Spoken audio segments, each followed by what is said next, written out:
السلام علیکم۔ کل مجھے ایک واقعہ معلوم ہوا۔ یہ واقعہ حضرت عمر ابن الخطاب رضی اللہ تعالیٰ عنہ کا ہے، جب وہ خلیفہ تھے مسلمانوں کے، اور ان سے ایک شخص ملنے کے لیے آیا اور ان سے بات چیت کی حضرت عمر سے۔ تو کسی بات پر آپس میں کچھ بات پوری ہوئی اور حضرت عمر رضی اللہ تعالیٰ عنہ کو غصہ آ گیا۔ انہوں نے اس کی انسلٹ کی اور بہت ایبیوسو ورڈ استعمال کیے، اسکریم کیا، اور اس کے بعد وہ پھر کسی اور کام میں مصروف ہو گئے۔ تاریخ میں لکھا ہوا ہے کہ پھر انہوں نے اپنی غلطی کا احساس ہوا، انہوں نے ڈھونڈا اس شخص کو، لیکن وہ شخص جا چکا تھا۔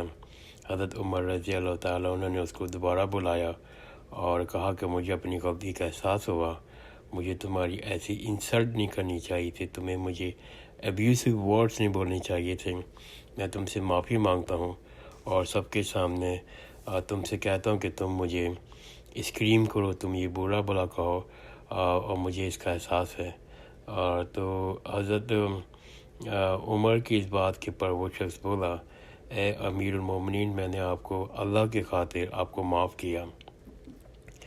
اگر ہم ہوتے تو آگے بڑھ جاتے، ٹھیک ہے اس شخص نے معاف کر دیا، لیکن یہ حضرت عمر سے ان کو یہ بات بہت تکلیف ہوئی اور بہت برا محسوس کیا۔ وہ گھر پہ گئے اور 2 رکعت نفل پڑھی، اور اس کے بعد وہ سنا بہت بلک کے روئے اور کہنے گے، اے اللہ، میں پستیوں پہ تھا، میرا کوئی شمار نہیں تھا، میں بہت گنہگار تھا، اور تو نے مجھے عزت بخشی، تو نے مجھے اسلام قبول کرایا، اور آج میں امیر المومنین ہوں، اور میں اور یہ ایسا شخص ہوں کہ میں اپنے دل میں دوسرے کو حقیر سمجھتا ہوں اور دوسرے کے ساتھ انسلٹ کرتا ہوں، میں ایبیوسو ورڈ استعمال کرتا ہوں۔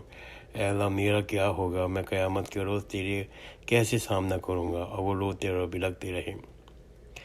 اس واقعے کو سننے کے بعد مجھے بہت تکلیف ہوئی اپنے اندر کہ ہم لوگ اپنے معاشرے میں، اپنے گھر پہ اور اپنے آس پاس، اپنے دوستوں میں، احباب میں یہ فکر ہی نہیں کرتے کہ ہم لوگ کتنی آرام سے لوگوں کو انسلٹ کر رہے ہوتے ہیں، ان کو حقیر جان رہے ہوتے ہیں، دل سے اور دماغ سے ان کو لعن طعن کر رہے ہوتے ہیں، ان کو ذلیل کر رہے ہوتے ہیں، اور ہمیں کوئی احساس بھی نہیں ہوتا کہ ہمیں کیا جواب دینا ہوگا اللہ تعالیٰ کو، کیونکہ ہمیں بھی تو اللہ تعالیٰ کے سامنے اکیلے ہی کھڑا ہونا ہے، اپنی قبر میں بھی اکیلے ہی جانا ہے۔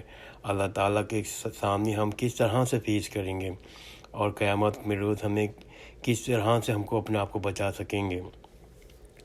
جبکہ حضرت کی پہلی تعلیم ہی یہی نہیں تھی کہ ہر شخص برابر ہے۔ اس زمانے میں اور ابھی بھی عرب میں ٹرائب سسٹم تھے، قبائل کے سسٹم تھے۔ قریش جو ہے وہ نان قریش سے اپنے آپ کو سپیریئر سمجھتا تھا، اور قریش کو یہ لوگ آرام سے دوسرے کے ساتھ روڈ ہوتے تھے، بدتمیزی ہوتے تھے، اور ہر قسم کی کرائم کرتے تھے۔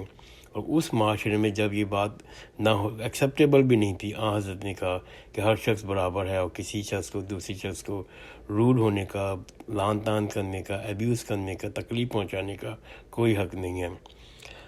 اے اللہ، میں تمام لوگوں احباب سے جن کو میں نے تکلیفیں پہنچائی ہیں کسی بھی انداز سے، میں ان سب سے معافی مانگتا ہوں، اور میں سب سے کہتا ہوں کہ اے اللہ تعالیٰ سے دعا مانگتا ہوں، اللہ تعالیٰ مجھے توفیق دے، مجھ میں ہمت دے کہ میں آئندہ کبھی گناہ نہیں کر سکوں۔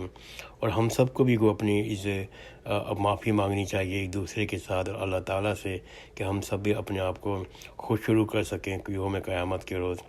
جزاک اللہ خیرن، خدا حافظ۔